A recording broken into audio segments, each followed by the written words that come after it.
video from the desk, but it just wasn't in the car. So let me go ahead and knock it out right now. Like I said, I had got a mic, but it wasn't compatible with my Samsung phone. So I had to get another one, so it should be arriving pretty soon. Yeah, I'm talking about Pacquiao, man. I told y'all, you know, the good word was Barrios must be one of the most beloved PBC fighters of all time, because they was trying to get Floyd to fight him, and the whole situation with Floyd was that basically Al Heyman would put his money in his. Come on, man, just turn. You can turn. Don't sit there and bullshit with it. Come on. Oh my God, dog. These drivers just drive me insane, bro. It ain't even being impatient, it's basic driving. But yeah, it was the word that Floyd was supposed to fight, you know, they was trying to get Floyd to fight Barrios. But, you know, Al Heyman, you know, kind of got his hand all in Floyd's pocket, allegedly, and take a lot of that money and then give it to him slow, or don't give it to him at all, allegedly. And what's so funny is I watched the Andre Ward interview with Jay Prince. And then it kind of went into autoplay, which Andre Ward is a phenomenal podcast. He's a phenomenal interviewer. I mean, would do a great job on HBO commentating, so it don't really surprise me. And then it rolled over to the Mike Tyson interview, and in that Tyson interview was like 43 minutes. He said, he don't knock Al Heyman. He thought he did a phenomenal job, but something that he said that I was the first one saying on the internet, that Al Heyman ain't involved no more. Al Heyman, what's that song with T.I., remix with T.I. Future? The Future song, Magic? Fish telling out, parking lot, leaving magic. The way it make it work, disappear, like, voila. That nigga gone. Brother Al is gone. I told y'all, man, that was the good word for quite some time. And I was the first one telling y'all that, bro. I think they said Luis de Cubas, and I forget who else I said running. I just don't get too damn to what now. But yeah, they try to get Floyd to do it, but you know, Al Heyman still got passive income on these hoes.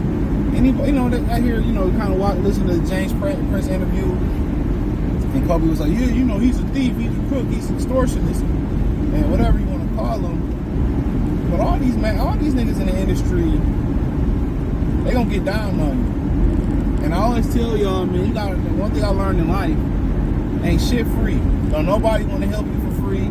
Ain't shit free.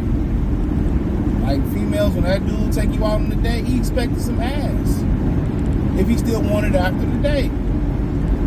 You know, sometimes somebody offer you some help. Jump your car battery, get you out the way. There's some good Samaritans every now and again. Few far in between now. But for the most time, somebody come throwing all this money around, you know, it's an agenda. But yeah, when I first heard it, remember I was like, yeah, you know, Fundora dropped his belt. Brother Fundora dropped his belt. And it didn't make sense to me. I'm like, they gonna be fighting at the T-Mobile Arena July 19th. I'm like, that ain't big enough for a Vegas fight. And then, you know, Pacquiao, here it go. You know, I've been hearing the rumors that, you know, Pacquiao and Barrios was talking.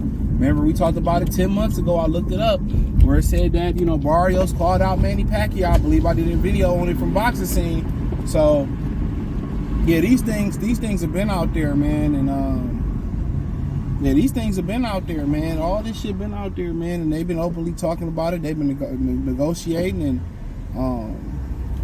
you know, Camry kind of clean in front of me. But, yeah, they've been negotiating. And, you know, here we have it. So I just didn't make sense how he dropped the belt just to fight in Vegas, and it's not gonna be a big fight. And then they said Pacquiao and Barrios. So I mean, like I said, I don't know if Pacquiao be the first fighter to beat Barrios to be inducted into the Hall of Fame and then come back and win a world title. But these niggas won't go away. The Mayweathers, the Pacquiaos, the Tysons, the Roy Jones, they won't go away. And a new generation, this is what y'all get. Y'all underperforming. Y'all don't want to fight each other. One person want to fight, the other person don't. By the time they want to fight, it's old or the money kind of funny. Like, they don't care about the well-being of boxing. Everybody want to get theirs. Understand your legacy is like a limited credit card. You know, that you ain't got to pay it back. It's like a big ass annuity. Put into it, and it's $1 trillion now. Like, you can use it forever. But a lot of y'all ain't gonna have a legacy to use forever. Cause y'all ain't built shit. When y'all do fight each other, it's pussy fight. Y'all fighting not to lose, not to fuck the bag up. And Mike Tyson said something very interesting in his interview.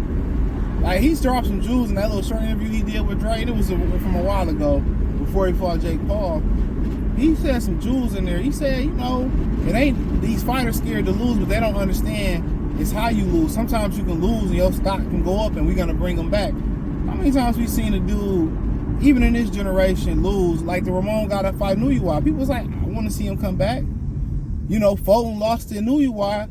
I mean, one of the better comeback stories. He kind of talked about how his mother kind of was like, oh, there goes my house, and you know what I'm saying? His story, and now he got the Timberland deal coming. His story is great. It's phenomenal.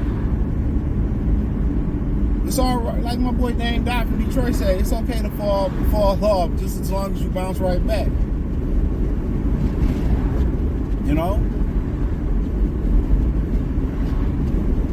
Sorry.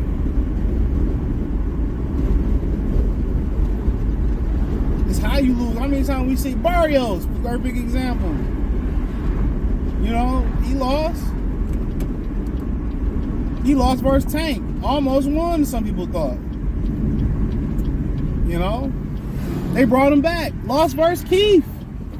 They brought him back. Came back, beat Ugas. Now he in the position to fight Manny Pacquiao. There we have it. There we have it. Pacquiao lost a bunch of times, and people still want to see him. Marquez, wow. People still be like, yeah, I still want to see Manny Pacquiao.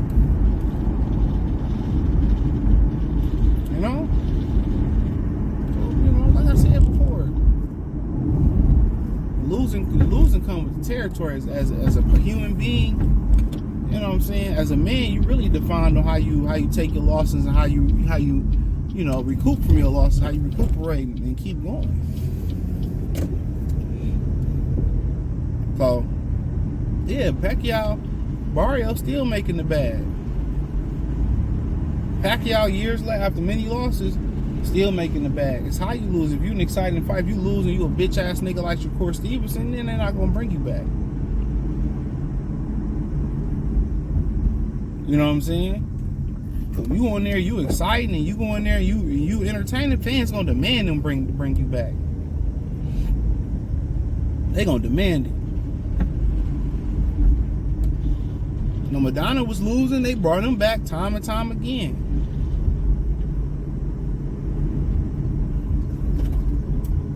Some guys then took that opportunity. They done took that opportunity from a fight, that they wasn't supposed to win Mayorga. Who did he upset? Vernon Forrest. He parlayed that into some fucking bread.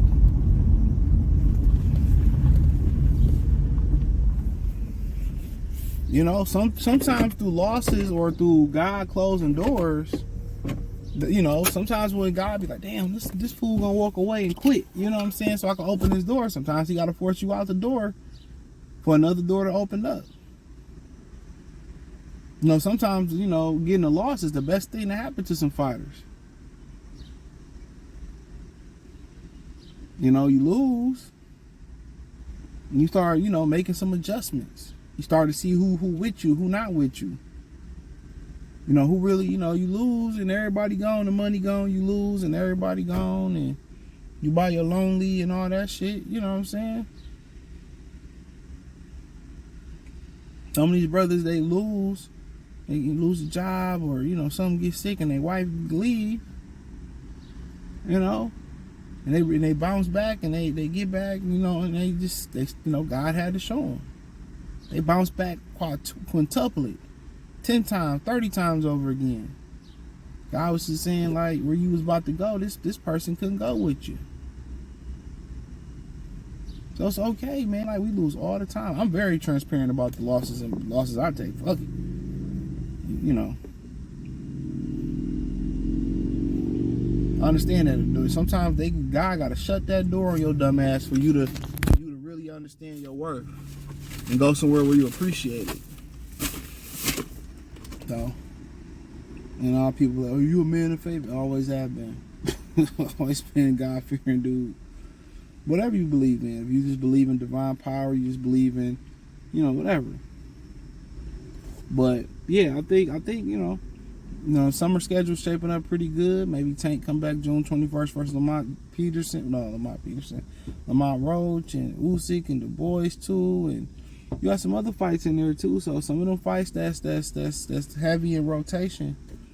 The summer shaping up nice, and then the foam on top of the little cappuccino with Starbucks is Bud and Canelo. So we'll see how it shape out, man. Hit the link in the description. Follow me on X, Instagram, Spotify, Anchor, Cash App, Venmo, PayPal. Check out the Box Rumor playlist, still a rumor, but hit the link tree. You can find me everywhere. Peace.